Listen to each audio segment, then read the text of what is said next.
8 magnitude, please take it seriously. 8 magnitude तबाही होती है, क़यामत होती है। और फोरकास्ट अगर जम्मू एंड कश्मीर है, खास करके कोई लीनियंसी नहीं होनी चाहिए। उस दिन का वेट मत करो जिस रोज़ फिर हमें रिलीफ बांटना पड़ेगा, और रिलीफ लेने वाला भी कोई नहीं होगा। कल जम्मू कश्मीर में भूकंप के झटके महसूस किए गए। जम्मू कश्मीर के अलावा पूरे नॉर्थन इंडिया में अर्थक्वेक ट्रेमर्स फील किए गए, लेकिन कंफ्यूजन बहुत ज्यादा था। न्यूज में ये रिपोर्ट किया जा रहा था कि एपिसेंटर अमृतसर है, एपिसेंटर कश्मीर है, और इस मिस इन्फॉर्मेशन के चलते लोग अपने घरों से बाहर निकल गए देखने के लिए कि कहीं कोई बिल्डिंग गिर तो नहीं गई, कहीं किसी का घर टूट तो नहीं गया।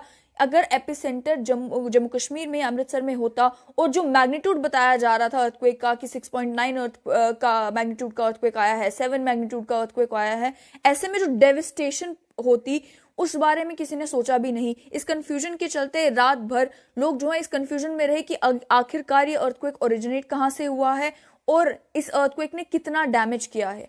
अब जो इंफॉर्मेशन आई है, इंफॉर्मेशन के अकॉर्डिंग इसका एपिसेंटर ताजिकिस्तान बताया जा रहा है, लेकिन मैग्नीट्यूड को लेकर अभी भी कंफ्यूजन है। इन सभी बातों पर बात करने के लिए मेरे साथ हैं professor GM Bhatt, N S geologist. इन्हीं से समझेंगे कि आखिर ये इतना कंफ्यूजन हुआ कैसे।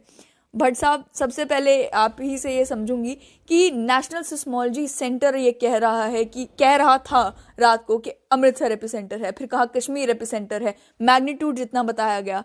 आखिर कैसे डिटरमाइन किया जाता है कि एपिसेंटर कहां पर है और मैग्नीट्यूड कितना है, और क्या इतनी ग्लेयरिंग कंफ्यूजन पॉसिबल है कि यूएसडीएस कुछ और कह रहा है, नेशनल सिस्मोलॉजी सेंटर कुछ और कह रहा था?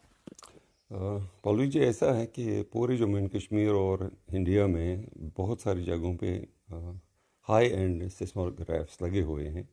वो नेशनल हुकअप के साथ कनेक्टेड है। ये जो एनसीएस है, national centre for seismology, Delhi में बेस्ड है, उनके साथ ये कनेक्टेड है। मेरे ख्याल में, मेरे हिसाब से 100 है ये पूरी इंडिया में। पूरी इंडिया में जो भी एक्टिविटी हुई या बाहर एक्टिविटी हो रही है, वो ऑटोमेटिकली रिकॉर्ड होती है उनकी मशीन के थ्रू, सेटेलाइट के थ्रू आ जाती है डाटा।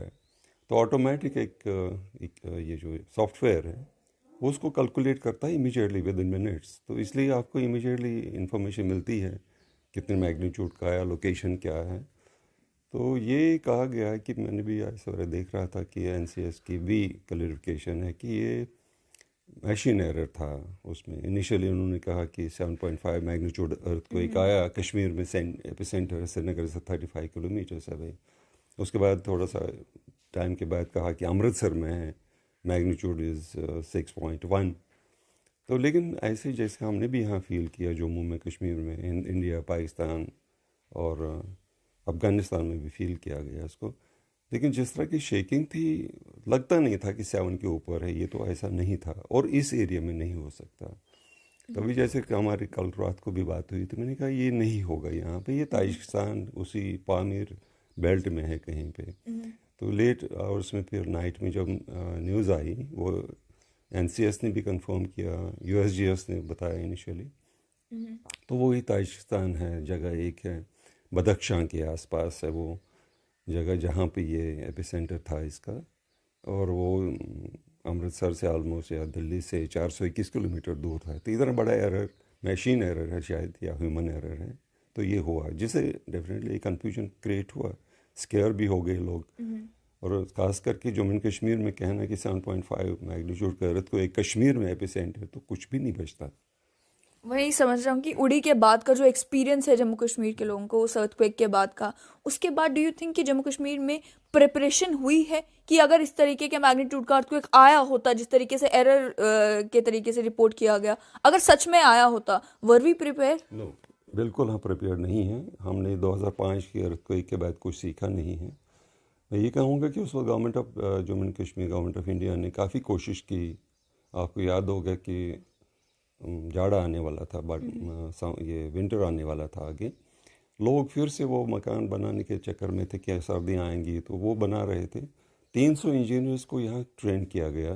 प्रोफेसर आचार्य आर्य आया थे IIT रुड़की से, उन्होंने 300 इंजीनियर्स को ट्रेन किया कि आप इन एरियाज़ में जाकर फिर लोगों को थोड़ा सा इनिशियल फीडबैक दे दें, किस तरह थोड़े से अर्थक्वेक रेजिस्टेंट बिल्डिंगें बनाएंगे। अनफॉर्चुनेटली वो ट्रेनिंग तो हो गई, लेकिन कोई कहीं नहीं गया। वो तो उस लेवल से ही उन दिनों थोड़ा सा स्केर्ड थे, सारे लोग परेशान थे क्या हो रहा। तो टाइम बीतने के साथ साथ सब भूल गए, लोग भी भूल गए, गवर्नमेंट भी भूल गई। हम तो किसी भी सूरत में जम्मू एंड कश्मीर या नॉर्थ वेस्ट हिमालय में 4-5 स्टेट्स हमारे आती हैं, पाकिस्तान आता है, बिल्कुल प्रिपेयर्ड नहीं है। हम अवेयरनेस नहीं है लोगों को। कल की एपिसोड में जब हुआ, अगर लोग अवेयर होते कि भैया 7.5 मैग्नीट्यूड अर्थ को एक आएगा तो कुछ भी नहीं बचेगा, आप तो सही सलामत साबित घर में बैठे हो, तो फिर र्यूमर्स इस तरह क्यों फैले, लोगों को स्केर्ड क्यों किया गया? ये अवेयरनेस की प्रॉब्लम है, अवेयरनेस नहीं है लोगों में।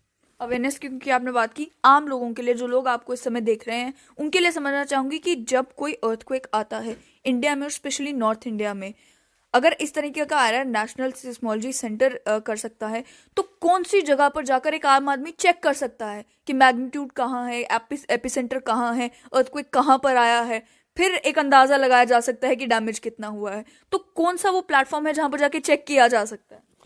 वर्ल्ड में मोस्ट रिलायबल जो है एपिसेंटर या सिस्मोग्राफ्स लगे हुए हैं वर्ल्ड वाइड, उनके जो रिलायबल सोर्स है वो है यूएसजीएस। यूएसजीएस की साइट पे जाइएगा, वो एग्जैक्टली 100% करेक्ट होता है। एरर होगा 0.1 0.2 का आगे पीछे मैग्नीट्यूड में, लेकिन लोकेशन में कभी गलती नहीं होगी, और डेप्थ में कोई गलती नहीं होगी, डायरेक्शन में कोई गलती नहीं होगी। मोस्ट रिलायबल है यूएसजीएस पे, इमीडिएटली जाइए, देखिए, क्योस से बचिए। डेप्थ की क्योंकि आपने बात की, डेप्थ के लिए मुझे बताएं कि जैसे कि रिपोर्ट किया गया 90 किलोमीटर डेप्थ है, उसके बाद फिर 10 किलोमीटर आया। डेप्थ से होता क्या है? क्या डेप्थ अगर ज़्यादा हो तो उससे डैमेज कम होता है? डेप्थ अगर कम हो क्या उससे डैमेज ज़्यादा होता है? ये क्या कोरिलेशन है? देखो, इसको अंडरस्टैंड करने की ज़रूरत है। दो चीज़ें मोस्ट इम्पॉर्टेंट है। एक तो क्रस्ट जो है अर्थ का, हार्ड रॉक जो है ऊपर मैंटल के ऊपर या स्टेनोस्फेयर के ऊपर, टेक्निकल वर्ड्स हैं ये, उस क्रस्ट में कहीं पर भी ये डिस्टर्बेंस हो सकती है, जिसको फोकस कहते हैं। फोकस जितना शैलो होगा, अर्थ को एक अगर लो मैग्नीट्यूड का भी होगा, लेकिन स्ट्रक्चर जो सरफेस पे हैं उनको ज़्यादा डैमेज पहुंचेगा। लेकिन ये शैलो अर्थ को एक 10-15 किलोमीटर, 20 किलोमीटर, 30 किलोमीटर भी होगा, उसका जो लेटरल इम्पैक्ट होगा वो कम होगा, कम एरिया में होगा। जितना डीप होगा अर्थ को एक, उसका जो फीलिंग होगी, जिसका शेकिंग हम महसूस करेंगे, वो लॉन्ग डिस्टेंस पे हो जाएंगे। जैसे कल वाला था 90 किलोमीटर डीप था ये, वहाँ पे दिल्ली में भी महसूस किया गया, अफ़गानिस्तान में, पाकिस्तान में, हमने जम्मू एंड कश्मीर में, हिमाचल में, उत्तरांचल में हुआ।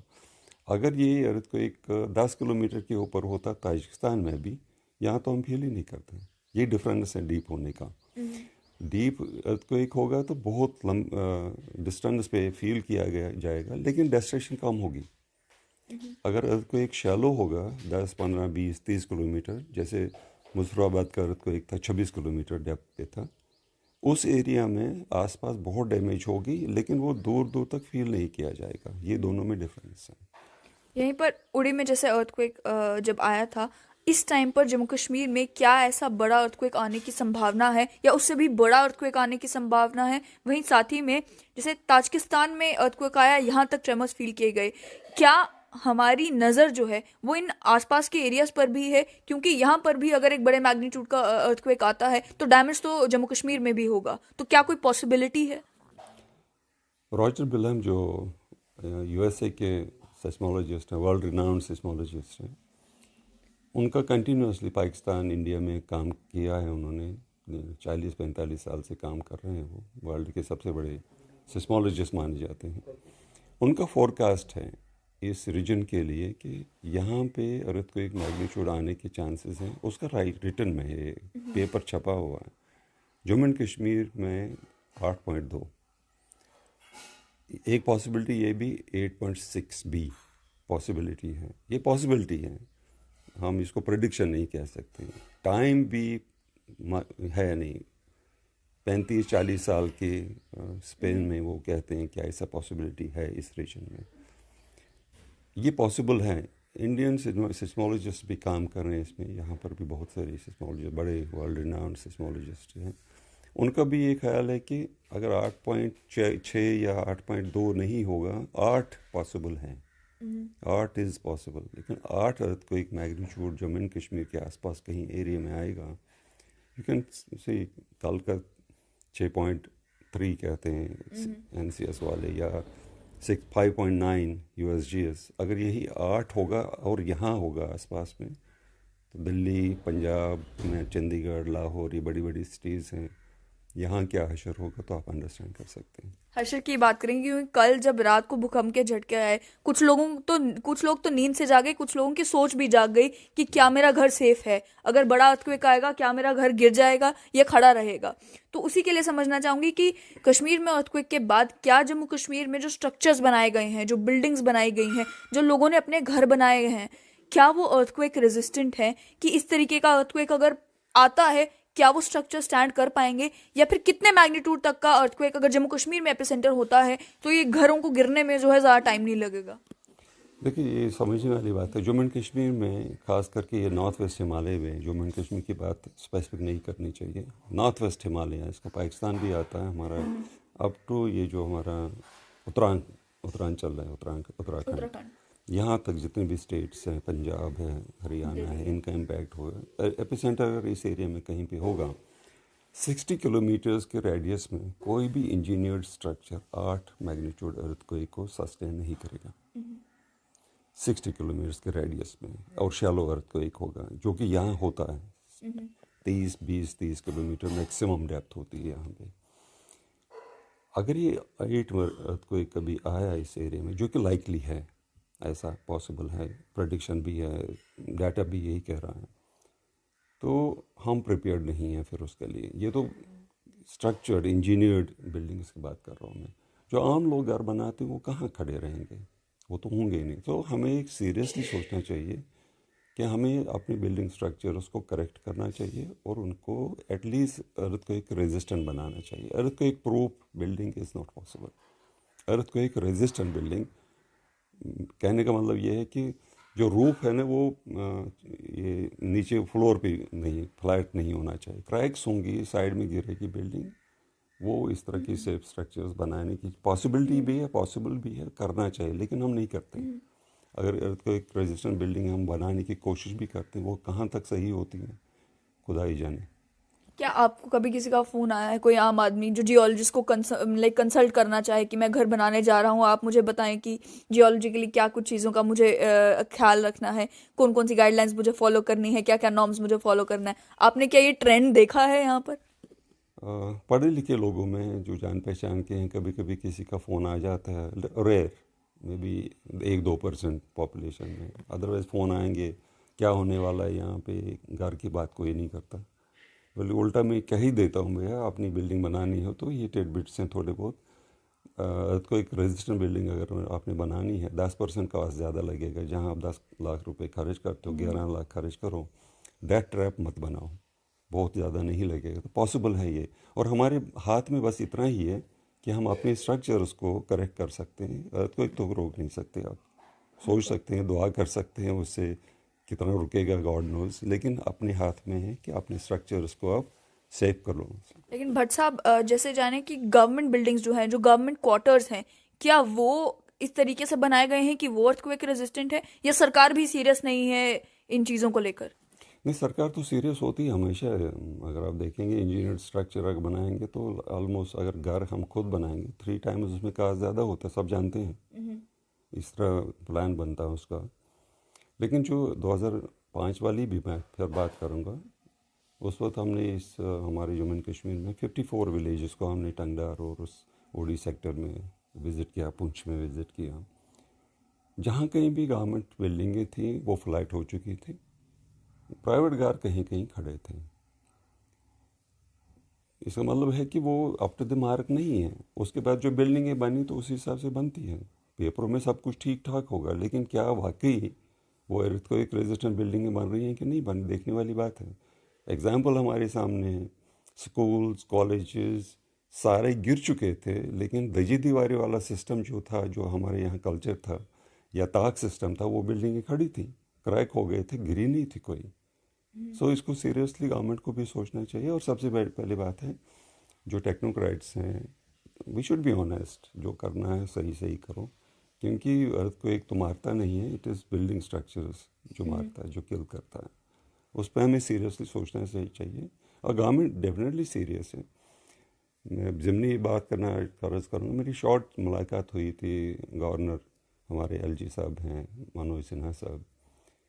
उस वक्त मेरी ये बात छेड़ी उनके साथ, तो he is very serious about this.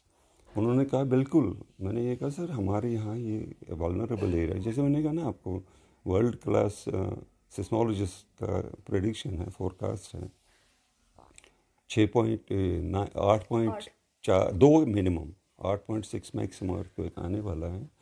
तो हमें यहाँ एक जम्मू एंड कश्मीर में इतनी यूनिवर्सिटीज़ हैं, 14 यूनिवर्सिटीज़ हैं और IIMs हैं।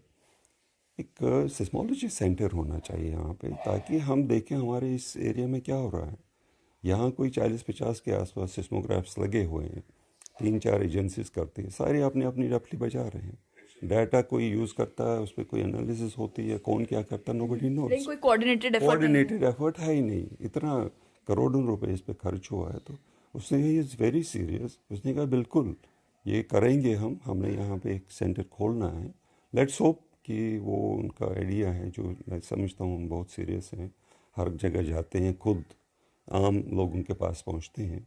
दूसरी ये भी कि उनका ये भी कंसर्न है जम्मू एंड कश्मीर में जो फॉर फ्लंग एरियाज़ हैं, पहाड़ी एरियाज़ हैं, वहाँ तक वो खुद जाते हैं, पैदल जाते हैं वो देखने के लिए लोगों से। उनके लिए इकोनॉमिक डेवलपमेंट की बात उनकी माइंड में है, उनको कैसे डेवलप करें। मैं कहता हूँ उनका बहुत बड़ा कंट्रीब्यूशन होगा अगर उनके घर हम सेव करें, क्योंकि सबसे ज़्यादा वल्नरेबल एरिया ये पहाड़ी एरिया है, कच्चे घर हैं।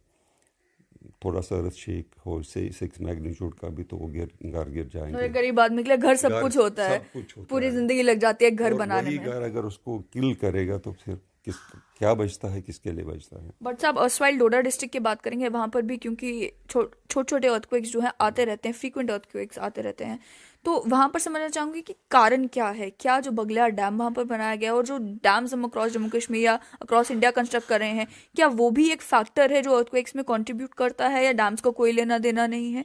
वहीं जम्मू श्रीनगर नेशनल हाईवे भी है, उसे भी कहा जाता है कि ये जियोलॉजिकली अनस्टेबल एरिया है, तभी इतना टाइम लग रहा है उसे बनने में।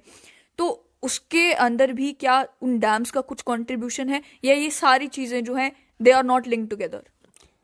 एज ऑफ नाउ, मैं ऑन रिकॉर्ड कह रहा हूँ, एज ऑफ नाउ इन डैम्स का अर्थक्वेक लाने में कोई वो नहीं है, हिस्सा नहीं है। लेकिन फ्यूचर में होगा, और ये भी ऑन रिकॉर्ड में कह रहा हूँ होगा। ये रिजर्वर इंड्यूस सिस्मिसिटी होती है। Koyna is an example, 6.2 magnitude का अर्थक्वेक आ गया, यहाँ भी होगा ये, लेकिन आज नहीं है।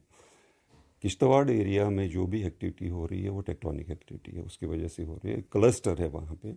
2013 सबको याद होगा, 5.7 मैग्नीट्यूड का अर्थक्वेक आया। ऑफिशियल फिगर्स हैं 46,000 जो हटमेंट्स हैं, घर हैं, दुकानें हैं, 46,000 डैमेज हुए। एक डेथ हुई थी। फॉर्चुनेटली डे का टाइम था, लोग बाहर घरों से बाहर थे। अगर ये 6 हो जाता कुछ भी नहीं बचेगा।